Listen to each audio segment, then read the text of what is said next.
विश्व 24 न्यूज हर पल आपके साथ। गृह विभाग महाराष्ट्र शासन यांना एप्रिल 5 म्हणजे 5 एप्रिल 2023 रोजी नांदेडचे जे पोलीस अधीक्षक आहेत त्या पोलीस अधीक्षकांनी पाठवलेला अहवाल आहे।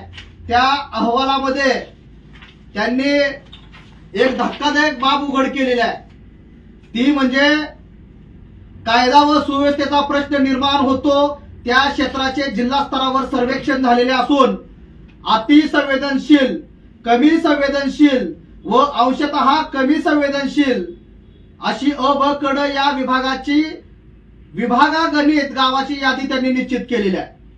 त्यात अतिसंवेदनशील 6, संवेदनशील गावे 79, कमी संवेदनशील गावे असे एकूण 85 गावाचे सर्वेक्षण त्यांनी केलेलं आहे।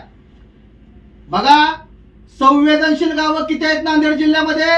6, अतिसंवेदनशील गावं 6 आहेत आणि संवेदनशील गावं 79 आहेत, अशी एकूण 85 गावं आहेत।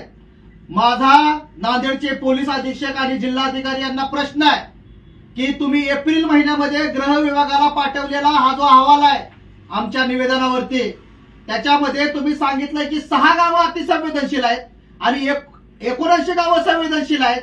तर ही गावं कुठली आहेत आणि त्याच्यामध्ये बोंडार हवेली हे गाव होतं का? 79 गावामध्ये संवेदनशील गावामध्ये बोंडार हवेली होतं का? अतिसंवेदनशील जी गावं 6 आहेत नांदेड जिल्ह्यामध्ये त्याच्यामध्ये बोंडार हवेली होतं। आणि जर अतिसंवेदनशील आणि संवेदनशील गावांमध्ये जर बोंडार हवेली किंवा इतर गाव आहेत तर त्याच्यामध्ये तुम्ही गुन्हा घडू नये, गुन्हे घडण्याची धास्ती आहे, कायदा सुव्यवस्थेचा प्रश्न निर्माण होऊ शकतो, अशा याच्यात प्रतिबंधात्मक उपाययोजना का केल्या नाहीत? का हा गुन्हा घडेपर्यंत तुम्ही वाट पाहत बसला? असा प्रश्न देखील माझा जिल्हा प्रशासनाला आहे, जिल्हाधिकारी आणि पोलीस अधीक्षकांना आहे की ही जी 79 गावं आहेत संवेदनशील आणि अतिसंवेदनशील गावं 6 आहेत, ही नावं तुम्ही जाहीर करा। आणि या तुम्ही अहवालात असं म्हटलंय की सदर क्षेत्रामध्ये गुन्हा घडल्यानंतर तातडीने योग्य ती प्रतिबंधात्मक कार्यवाही करून पुढील उपाययोजना करण्यात येतात। म्हणजे 6 गावं अतिसंवेदनशील, 79 गावं संवेदनशील आणि त्याच्यामध्ये गुन्हा घडल्यावरती प्रतिबंधात्मक कारवाई करता येते असं माननीय पोलीस अधीक्षक म्हणतायत। गुन्हा घडू नये म्हणून तुम्ही कार्यवाही केली पाहिजे, तुम्ही अन्याय अत्याचार होऊ नये म्हणून अॅट्रॉसिटी कायद्यानुसार प्रतिबंधात्मक उपाययोजना केल्या पाहिजेत। तिथं जातीय सलोख्याची बैठक घेतली पाहिजे, शांतता कमिटीच्या बैठका घेतल्या पाहिजेत, तिथले तलाठी, पोलीस पाटील, ग्रामसेवक यांची बैठक आयोजित करून त्या गावात हा प्रश्न निर्माण होऊ नये, बौद्ध दलित आदिवासींवरती अन्याय अत्याचार होऊ नये, मागासवर्गीयांवरती अन्याय अत्याचार होऊ नये, त्यांचा खून, बलात्कार, जाळपोळ त्या ठिकाणी अशी अप्रिय घटना घडू नये याची काळजी घेण्याची जबाबदारी जिल्हा प्रशासनाचे प्रमुख म्हणून, घटक प्रमुख म्हणून पोलीस अधीक्षकांची आहे आणि त्यातल्या त्यात जिल्हाधिकाऱ्यांचे।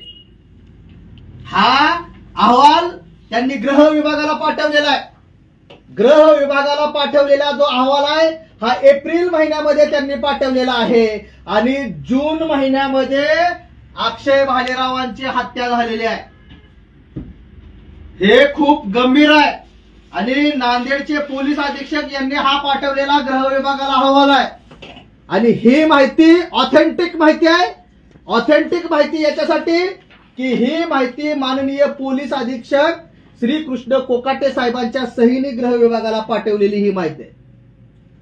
माझं म्हणणं एवढंच आहे की पोलीस विभागाने वेळीच कार्यवाही केली असती, कारण पोलीस विभागाकडे 79 गावांचा डाटा आहे किती संवेदनशील आहे, 6 गावांचा डाटा आहे किती अतिसंवेदनशील आहे।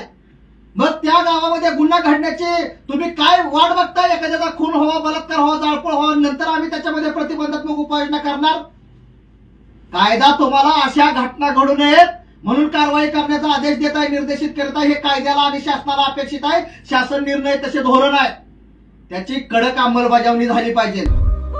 राज्यातील महत्त्वाच्या आणि आपल्या भागातील ताज्या बातम्या पाहण्यासाठी आजच आमच्या विश्व 24 न्यूज चॅनलला YouTube वर सबस्क्राईब करा आणि बेल आयकॉन प्रेस करा।